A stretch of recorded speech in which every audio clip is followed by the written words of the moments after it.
Pemirsa, gerombolan kriminal bersenjata kembali melakukan kekerasan dengan membantai 3 tukang ojek di Kampung Mangabib, Distrik Oksebang, Kabupaten Pegunungan Bintang, Provinsi Papua pada Selasa kemarin.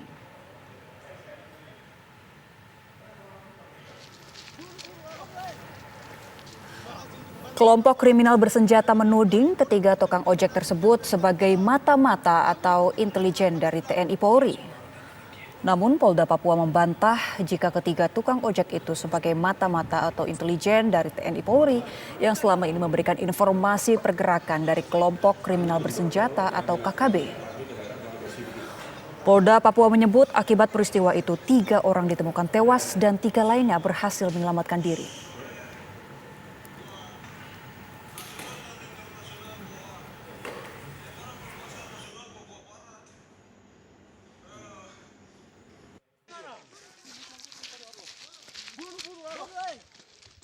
Terima kasih untuk bangsa Papua, lebih khusus kami Kodam Bintang Timur dari 34 Kodam. Ya, terkait dengan video kekerasan yang terjadi di Papua. Video tersebut adalah di mana peristiwa itu terjadi pada tanggal 6 Desember yang lalu di Kabupaten Pegunungan Bintang. Kekerasan itu dilakukan oleh kelompok kriminal bersenjata terhadap warga masyarakat atau tukang ojek, di mana 6 tukang ojek ini berada di pangkalan. Tiba-tiba datang sekelompok yang membawa alat perang dan senjata, langsung mengejar, melakukan kekerasan terhadap para korban. 6 di antaranya, 3 selamat dan 3 meninggal dunia. Ya pemirsa, selain itu kericuhan juga terjadi di Pasar Wagete, Distrik Tigi, Kabupaten Deyai, Papua Tengah. Puluhan kios hangus terbakar, sejumlah orang terluka.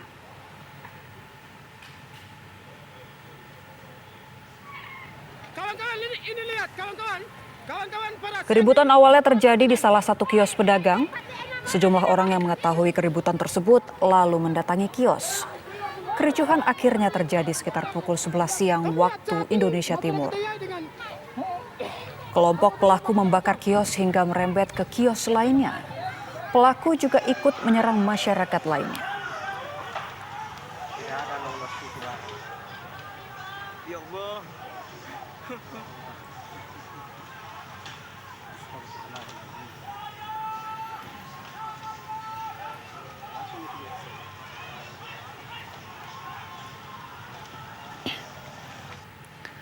Pemirsa, 2 peristiwa kekerasan dan kericuhan terjadi di Kabupaten Deyai, Papua Tengah dan di Kabupaten Pegunungan Bintang, Provinsi Papua. Untuk mengetahui informasi terkini dari 2 peristiwa tersebut, kita sudah tersambung dengan Kombes Pol Ahmad Mustafa Kamal selaku Kabid Humas Polda Papua. Selamat pagi Pak Kamal. Selamat pagi Mbak Ben. Baik Pak, pertama kami mau konfirmasi kembali Pak, untuk kekerasan yang terjadi di Pegunungan Bintang, Papua ini kan ada 3 orang tewas ya Pak. Sebenarnya awal mula kejadiannya seperti apa Pak? Dapat kami informasikan bahwa peristiwa ini terjadi pada tanggal 6 Desember. Ya, ketika warga masyarakat tukang ojek yang aktivitasnya setiap hari mangkal di pangkalan ojek, 6 orang ini didatangi sekelompok masyarakat dengan membawa alat perang termasuk panah dan senjata api. Tiba-tiba mereka melakukan kekerasan.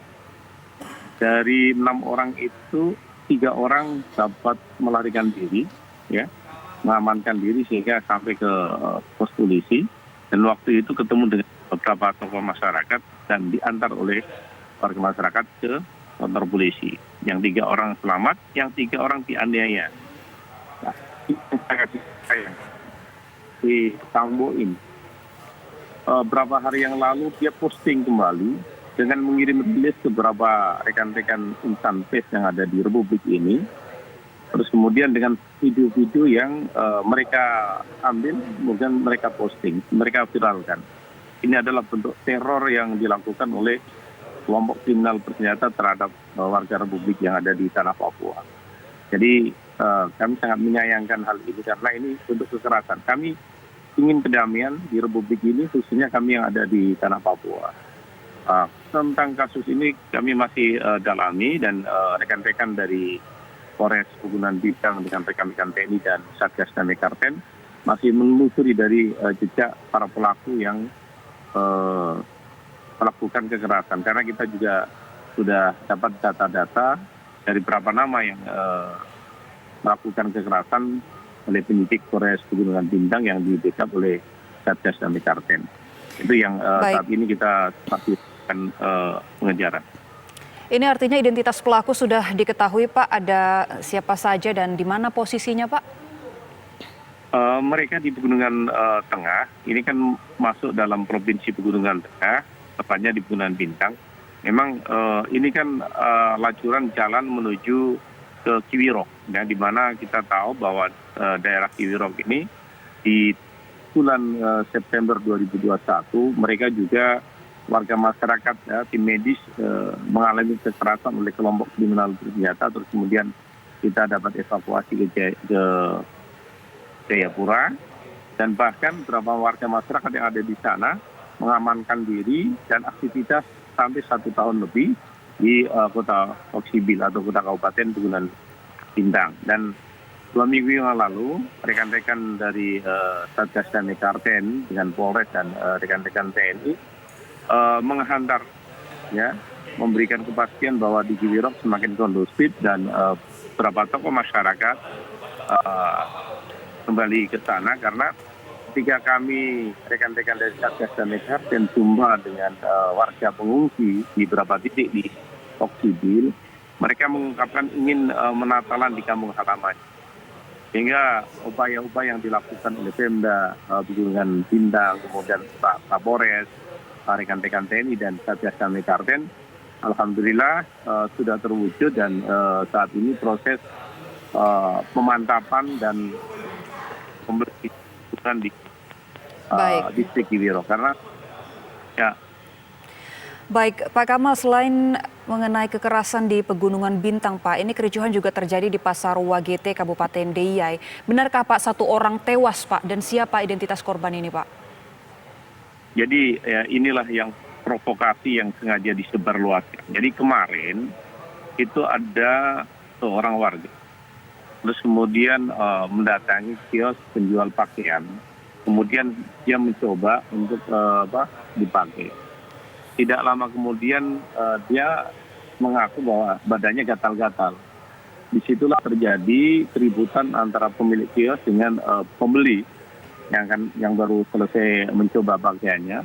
Pada saat itu datang beberapa orang, kemudian langsung melakukan kekerasan, ya, dalam arti kata melakukan pembakaran terhadap kios toko yang ada di Wagete. Dan perlu kami informasikan bahwa di hari sebelumnya, di Minggu sore, juga ada seorang warga masyarakat minum di kedai penjual kopi, terus kemudian pingsan, gitu. Terus akhirnya terjadi kericuhan, dan kebetulan itu lokasinya tidak jauh dari Polsek. Akhirnya Kapolsek mendatangi TKP dan menyelesaikan melerai dari pertikaian tersebut tuntas pada Minggu sore. Tapi tiba-tiba kemarin terjadi peristiwa yang seakan-akan ada skenario baru. Jadi rekan-rekan kami masih kami dalami, ya. Baik, Pak Kamal. Dalami tentang sebab yang memicu terjadinya pembakaran di Wagete. Tapi sebenarnya untuk yang kita pastikan yang meninggal tidak ada. Oh, baik. Terus korban dari masyarakat pendatang dengan rekan TNI kemarin sudah dievakuasi ke Nabire, karena itu masuk dalam provinsi Papua Tengah. Baik, Pak, tapi sebenarnya untuk motif ataupun pemicu yang melatar belakangi provokator ini melakukan aksinya ini apa, Pak? Nah, itulah yang sedang di hari Minggu ada kejanggalan. Terus kemudian kemarin di hari peristiwa itu dia mencoba baju, terus kemudian gatal-gatal, terus kemudian teriak-teriak, terjadi konflik antara pemilik ruko, pemilik jualan pakaian dengan pembeli ini. Terus kemudian datang sekelompok, terus kemudian mereka melakukan penyerangan dan melakukan pembakaran. Di sisi lain kita temukan video di mana tidak jauh dari lokasi juga kita temukan ada warga masyarakat pendatang menjual bakso, bahkan pembelinya adalah masyarakat asli di sekitar lokasi, bahwa ternyata dengan peristiwa di satu titik ada peristiwa kebakaran, tapi titik lain ada kegiatan aktivitas masyarakat yang tidak terpengaruh. Nah ini kita kejanggalan-kejanggalan ini sedang didalami oleh penyidik. Siapa yang bermain di peristiwa-peristiwa tersebut, ya? Karena ini juga daerah ini juga berbatasan dengan daerah Dogiai di mana di bulan kemarin terjadi laka lantas, kemudian terjadi pembakaran dan penganiayaan terhadap warga masyarakat. Jadi hal-hal kejanggalan-kejanggalan ini yang sedang kita dalami. Mudah-mudahan kedatangan dari tim Polda Papua hari ini ke Polres untuk membackup kasus tersebut, memberikan jawaban rangkaian peristiwa yang apakah memang ini kriminal murni atau memang skenario yang dibangun oleh sekelompok untuk menciptakan Papua tidak kondusif. Baik, terima kasih Bapak Kombes Pol Ahmad Mustafa Kamal selaku Kabid Humas Polda Papua atas informasi dan waktunya, Pak.